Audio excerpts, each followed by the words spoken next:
देखिए हिंदी के 100% fix topic जो जो हैं, देखिए आज की वीडियो में उन्हीं सबको बताऊंगा। तो देखिए जो लेखकों का साहित्यिक परिचय होता है ये भी फिक्स होता है, कवियों का साहित्यिक परिचय ये भी फिक्स होता है, कहानी, खंडकाव्य, संस्कृत पद्यांश और रस छंद अलंकार, ये सब तो आपको पहले से मालूम है कि कौन सा पूछेगा और क्या क्या पूछेगा। बस इतना आप तैयार कर लेंगे तो यहाँ से तो आधे पेपर की तैयारी वैसे हो जाएगी। उसके बाद मैं जो बताऊंगा उतना तैयार कर लेंगे आप, तो आपका जो 20 टॉपिक हो जाएगा। अगर आप पूरा तैयार कर लेंगे तो 100 नंबर का क्वेश्चन आप पूरा तैयार कर लेंगे, यहीं से आपका बोर्ड एग्जाम का पेपर बनेगा। तो ये वीडियो को करते हैं स्टार्ट। देखिए पहला क्वेश्चन हमारा होता है हिंदी के बहुविकल्पीय प्रश्न, जो कि हमारा 10 नंबर का आता है। जो पहला क्वेश्चन होता है बहुविकल्पीय प्रश्न जो कि 10 नंबर का आता है। तो देखिए हिंदी गद्य का इतिहास, जो हिंदी गद्य साहित्य का इतिहास होता है, इससे आपका 5 नंबर का क्वेश्चन आता है। कितने नंबर का? 5 नंबर का। देखिए इसमें कहाँ से क्वेश्चन पूछता है बहुविकल्पीय? शुक्ल युग और शुक्लियोत्तर युग आपको पढ़ लेना, यहीं से आपका 5 नंबर का बहुविकल्पीय प्रश्न पूछेगा। और क्या पूछा इसमें? विधा, निबंध, कहानी, उपन्यास और आलोचना, इन सभी को पढ़ लीजिएगा। यही सब मिला के आपका 5 नंबर का बहुविकल्पीय क्वेश्चन यहाँ से बनेगा। दूसरा उसके बाद देखिए उसके बाद 5 क्वेश्चन हमारा आएगा हिंदी काव्य साहित्य के इतिहास से। 5 बहुविकल्पीय प्रश्न आएगा हिंदी काव्य साहित्य के इतिहास से। तो देखिए इसके लिए आपको क्या क्या पढ़ना होगा? भारतेंदु युग, द्विवेदी युग, छायावादी युग और फिर प्रगतिवादी युग और नई कविता का युग। यहाँ से पढ़ेंगे तो यहाँ से आपका 5 नंबर कंफर्म हो जाएगा। यानी कि हिंदी गद्य साहित्य का इतिहास और हिंदी पद्य साहित्य का इतिहास मिला के आपके 10 क्वेश्चन आएंगे बहुविकल्पीय, जहाँ से आपका मिलेगा 10 नंबर। तो आपको इसके लिए 10 नंबर के लिए आपको इतना पढ़ लेना, यहाँ से आपका 10 नंबर कंफर्म हो जाएगा। उसके बाद देखिए तीसरा है महत्वपूर्ण गद्यांश। तो देखिए गद्यांश के लिए आपको कौन कौन सा चैप्टर पढ़ना होगा? देखिए जो गद्यांश होता है वो 10 नंबर का होता है। आपको गद्यांश दिया रहेगा, उसको आपको पढ़ना रहेगा, उस पर आधारित आपको 5 क्वेश्चन दिए रहेंगे। पांचों क्वेश्चनों का आप आंसर लिखेंगे तो आपको मिलेगा 10 नंबर। तो देखिए इस 10 नंबर के लिए आपको क्या क्या पढ़ना होगा? देखिए राष्ट्र का स्वरूप, अशोक का फूल, अशोक के फूल और भाषा और आधुनिकता, इन 3 चैप्टर के गद्यांश को आप पढ़ लेंगे तो यहाँ से आपका 10 नंबर कन्फर्म हो जाएगा। ये गद्यांश जो होता है यहीं से पूछता है। उसके बाद देखिए अगला है चौथा है महत्वपूर्ण पद्यांश। तो देखिए पद्यांश के लिए आपको क्या पढ़ना होगा? पद्यांश भी हमारा 10 नंबर का आता है, इस पर भी आपको पद्यांश दिया रहेगा, उस पर आधारित आपको 5 क्वेश्चन दिए रहेंगे, पांचों क्वेश्चन का आंसर आप लिखेंगे तो यहाँ से आपको मिलेगा 10 नंबर। तो देखिए इस 10 नंबर के लिए आपको क्या क्या पढ़ना होगा? पवन दूतिका, कैकेयी का अनुताप, श्रद्धामनु, गीत जो कि महादेवी वर्मा जी का, नौका विहार। तो यहाँ से देखिए आप इस चैप्टर को पढ़ लेंगे 5 चैप्टर को, तो यहाँ से आपका जो होगा पद्यांश यहीं से पूछता है, तो इन चैप्टरों के सभी पद्यांशों को पढ़ लीजिएगा। उसके बाद देखिए 5वां नंबर क्वेश्चन हमारा क्या होता है? 5वें का क्वेश्चन जो आएगा ये आपका 5 नंबर का आएगा। इसमें क्या आपको लिखना रहेगा? लेखक का साहित्यिक परिचय और रचना। तो इसके लिए आपको किन किन लेखक का साहित्यिक परिचय याद कर लेना है? देखिए वासुदेव शरण अग्रवाल, हजारी प्रसाद द्विवेदी, प्रोजी सुंदर रेड्डी और एक और हैं डॉक्टर एपीजे अब्दुल कलाम। कौन है? एक हैं एपीजे अब्दुल कलाम। तो यहाँ से अगर आप इस चैप्टर को पढ़ लेंगे 4 चैप्टर के, तो यहाँ से आपका 5 नंबर कन्फर्म हो जाएगा। तो इसके लिए आपको इन 4 लेखकों का साहित्यिक परिचय याद कर लेना है। उसके बाद देखिए 5वें का खा क्वेश्चन जो हमारा होता है वो भी 5 नंबर का होता है। इसमें आपको लिखना रहता है कवियों का साहित्यिक परिचय।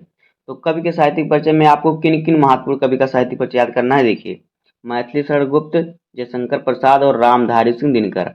यहाँ से आप इन तीन कवियों का साहित्यिक परिचय याद कर लेंगे तो यहाँ से आपका 5 नंबर कन्फर्म हो जाएगा। उसके बाद देखिए 6वां है कहानी। तो देखिए कहानी भी हमारा आता है 5 नंबर का। तो कहानी में या तो किसी का उद्देश्य पूछता है, कहानी का उद्देश्य, और फिर सारांश पूछता है, और फिर क्या किसी का चरित्र चित्रण पूछता है। क्या? चरित्र चित्रण। बस इतना ही 3 चीज पूछता है। इसमें से कोई चीज या तो उद्देश्य पूछेगा कहानी का, या फिर सारांश पूछेगा, या किसी एक का चरित्र चित्रण पूछेगा।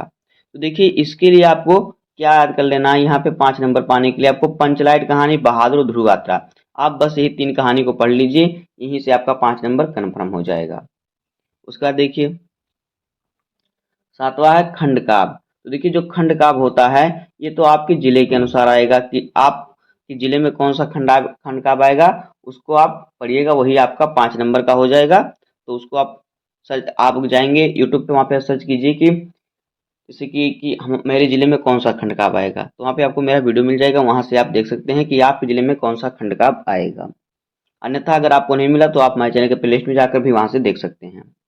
उसके बाद देखिए अगला टॉपिक हमारा है खंडखा। तो देखिए खंडखा में हमारा जो क्वेश्चन नंबर 8 होता है, ये होता है संस्कृत का गद्यांश।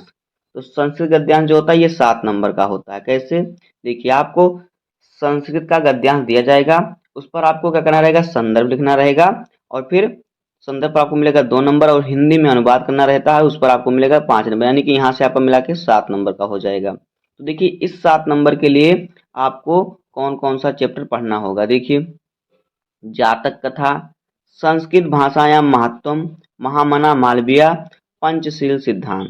आपको बस ये 4 चैप्टर पढ़ लेना है, यहाँ से आपके 7 नंबर कन्फर्म हो जाएंगे। उसके बाद देखिए 9 नंबर क्वेश्चन है संस्कृत के श्लोक। तो देखिए संस्कृत श्लोक जो होता है संस्कृत का, ये भी आपका 7 नंबर का होता है। आपको एक दो वाक्य का श्लोक देगा, उस पर आपको संदर्भ लिखना रहेगा 2 नंबर का, और हिंदी में अनुवाद करना रहेगा आपको, उस पर मिलेगा 5 नंबर। तो यहाँ से भी आपको मिल जाएगा 7 नंबर। तो देखिए इस 7 नंबर के लिए आपको कौन कौन से चैप्टर पढ़ना है, सुभाष रत्नानी और जातक कथा। तो इनमें भी जितने इंपॉर्टेंट है, जिसके इतने जितने श्लोक इंपॉर्टेंट है, उन सभी को वीडियो में बना दूंगा, और कौन से मुहावरे इंपॉर्टेंट सभी का बनाऊंगा। उसके बाद देखिए 10 नंबर क्वेश्चन हमारा है मुहावरे एवं लोकोक्तियां। जिसमें आपको मुहावरा दिया जाएगा, उसका अर्थ लिखकर आपको वाक्य प्रयोग करना रहेगा, यहाँ से भी आपको मिलेगा 2 नंबर। उसके बाद है अपठित गद्यांश। तो जो अपठित गद्यांश होता है ये आपका 5 नंबर का होता है। तो ये कहीं से भी दे सकता है, ये आपसे सिलेबस से बाहर आएगा। तो क्या करना है, उसको पढ़ना रहेगा आपको गद्यांश को, और उस पर 3 क्वेश्चन दिए जाएंगे, जो इन तीनों क्वेश्चनों का आंसर उसमें से ढूंढकर आपको लिखना होगा, जहां से आपको मिलेगा 5 नंबर। उसके बाद ये क्या है शब्द युग्म। तो यहाँ पर आपको शब्द युग्म आपको देखिए बहुविकल्पीय में देगा, ये भी आपका 2 नंबर का आएगा। उसके बाद शब्द अर्थ, आपको एक शब्द दिया जाएगा, उसका आपको 2 अर्थ लिखना रहेगा, ये भी आपका 2 नंबर का होगा। उसके बाद देखिए अनेक शब्दों के लिए एक शब्द, ये भी आपका 2 नंबर का होगा। और वाक्य संशोधन, आपको गलत वाक्य दिया जाएगा, उसको आपको शुद्ध करके लिखना होगा, इस पर भी आपको मिलेगा 2 नंबर। उसका देखिए 16 नंबर क्वेश्चन हमारा है रस छंद। देखिए क्या है, रस। तो देखिए रस में आपको, रस जो होता है ये भी आपका 2 नंबर का होता है। देखिए इसमें आपको क्या क्या पढ़ना है, श्रृंगार रस, हास्य रस, करुण रस और वीर रस। इन 4 रस का उदाहरण और फिर परिभाषा पढ़ लीजिए, यहाँ से आपका 2 नंबर कन्फर्म हो जाएगा। उसके बाद देखिए अगला टॉपिक है छंद। देखिए छंद भी हमारा आता है 2 नंबर का। तो इसमें आपको क्या क्या पढ़ना है, दोहा, सोरठा और चौपाई। इन 3 छंद को पढ़ लीजिए, यहाँ से भी आपका 2 नंबर कन्फर्म हो जाएगा। उसके बाद है अलंकार। तो देखिए अलंकार भी आपका आता है बोर्ड एग्जाम में 2 नंबर का। तो देखिए अलंकार के लिए आपको क्या क्या पढ़ना है, रूपक अलंकार, यमक अलंकार, अनुप्रास अलंकार, उत्प्रेक्षा अलंकार और उपमा अलंकार। इतना आप पढ़ लीजिए, यहाँ से भी आपका 2 नंबर कन्फर्म हो जाएगा। सबकी परिभाषा और उदाहरण पढ़ना है। उसके बाद देखिए 19 नंबर टॉपिक है पत्र लेखन, जो कि आता है बोर्ड एग्जाम में 6 नंबर के लिए। कितने नंबर के लिए, 6 नंबर के लिए। तो देखिए आपको किस किस टॉपिक पर पत्र तैयार करना है। देखिए नियुक्ति या आवेदन पत्र, यानी किसी विद्यालय में प्रवक्ता पद पर नियुक्ति के लिए आवेदन पत्र। उसके बाद बैंक में किसी व्यवसाय के लिए ऋण प्राप्त करने का आवेदन पत्र, यानी बैंक में कर्ज लेने का आवेदन पत्र। और फिर अगला अपने नगर या गांव की सफाई है तो संबंधित अधिकारी को प्रार्थना पत्र। तो बस आप इस 3 प्रकार के पत्र याद कर लीजिए, आपके बोर्ड एग्जाम में 6 नंबर आपका यहाँ से कन्फर्म हो जाएगा।